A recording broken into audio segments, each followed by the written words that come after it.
Bonjour à tous, bonjour les amis, j'espère que vous allez bien. Nous sommes aujourd'hui le 27 mai 2020, je suis toujours à Singapour, je suis toujours en confinement jusqu'au 1er juin. Après le 1er juin, ça sera la première phase du déconfinement qui comporte 3 phases et qui va s'échelonner sur plusieurs mois, on ne sait pas exactement combien.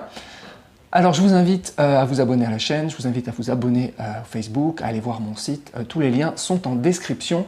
Dans cette vidéo, on va parler du crédit logement et on va parler des dépenses qu'on peut passer en charge dans le cadre d'une activité de location meublée déclarée au régime réel, c'est-à-dire LMNP et LMP.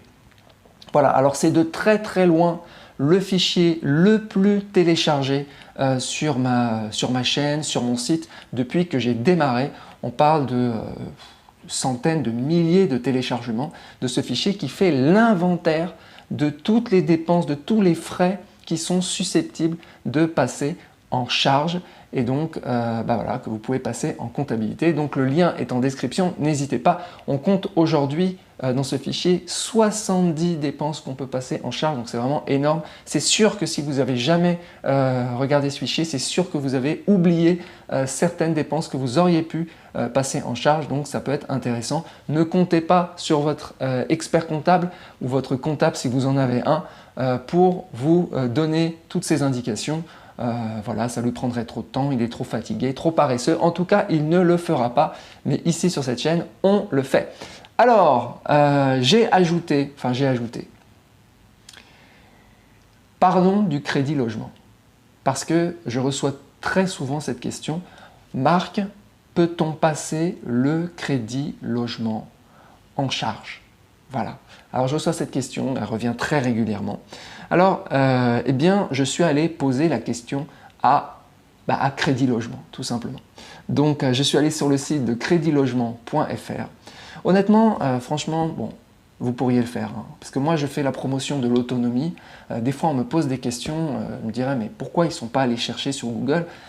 Les gars, un petit peu l'état d'esprit de l'investisseur autonome, ils vont chercher par eux-mêmes hein, quand même. Donc, bon, je le fais, hein, ça me fait plaisir de vous aider, mais il faut quand même que vous, vous fassiez les choses par vous-même. Donc, créditlogement.fr, qu'est-ce qu'ils nous disent? Ils ont fait une petite page. Les frais de garantie de prêt immobilier sont-ils déductibles fiscalement? Franchement, est-ce que vous aviez besoin de moi pour aller chercher ce site? Je ne crois pas. Donc, les frais de garantie de prêt immobilier sont-ils déductibles fiscalement? Alors, qu'est-ce qu'ils nous disent? Dans le cadre de la déclaration en 2020 des revenus fonciers, alors là on parle des revenus fonciers, mais c'est la même chose sur les revenus BIC, que vous soyez en location nue ou en location meublée, même chose. Des revenus fonciers au titre de l'investissement locatif, il est possible, conformément à la législation en vigueur, de déduire les frais de garantie dans la rubrique relative aux intérêts d'emprunt. Donc, c'est clair, c'est oui. Voilà. Alors la question, alors attendez, ne partez pas de la vidéo parce qu'il y a quand même des subtilités et il faut rester encore un petit peu, hein, parce que je sais que les gens ont tendance à partir rapidos, mais non. Alors, concernant la commission de caution, 2 cas de figure peuvent se présenter. Vous avez opté pour le barème initio qui permet de différer le paiement de la commission de caution en fin de prêt. Alors, je ne sais pas exactement ce que c'est, mais en gros, vous ne payez pas tout de suite, vous payez plus tard la caution. Dans ce cas précis, vous ne pouvez pas déduire la commission de caution l'année de mise en place du prêt. Elle sera déductible au titre des revenus de l'année de remboursement définitif du prêt. Donc bon, si vous n'avez pas payé, vous ne pouvez pas passer en charge. Vous avez choisi le barème classique, et effectivement, payer la commission de caution, elle est donc déductible l'année de la mise en place du prêt. Voilà, bon, si vous avez payé, ça passe en charge.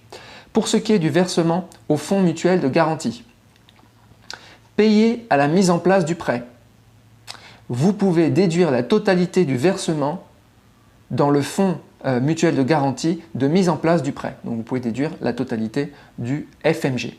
Cependant, la somme éventuellement restituable au terme de la garantie, ça c'est important ça, devra être déclarée l'année de remboursement total du dit prêt dans la mesure où elle constitue un revenu. Ça, c'est vachement intéressant. C'est-à-dire que quand vous allez récupérer votre garantie, votre caution, il faudra la réintégrer en revenu, comme si c'était un revenu locatif. Voilà. Donc, en tout cas, c'est ce qui est dit. Alors, important aussi, c'est que quand vous faites passer ça en charge, vous savez, il y a plusieurs types de charges dans la comptabilité quand on fait le bilan, le compte de résultat. Il y a les charges d'intérêt, il y a les autres charges, etc. Donc là, a priori, ça passe dans charge d'intérêt. Bon, c'est mineur comme information, mais ça passe dans charge d'intérêt. Crédit Logement conseille toujours, par prudence, aux emprunteurs concernés de se renseigner préalablement auprès de leur centre des impôts. Vous pouvez toujours vérifier. C'est aussi d'ailleurs ce que je vous conseille quand il y a une incertitude, d'aller toujours vérifier auprès de vos centres des impôts respectifs.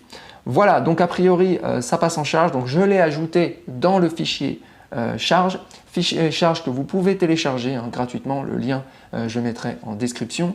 Si vous voulez en savoir plus sur comment faire la comptabilité de vos locations meublées, si vous voulez la faire vous-même, j'ai des ressources gratuites, j'ai aussi formation, coaching, etc. Vous retrouvez tout sur mon site, ça mange pas de pain.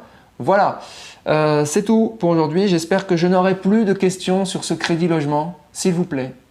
Plus de questions sur le crédit logement, le sujet est traité, c'est en charge. Voilà, j'espère que c'est clair. Je vous remercie, je vous souhaite une bonne journée. Ciao.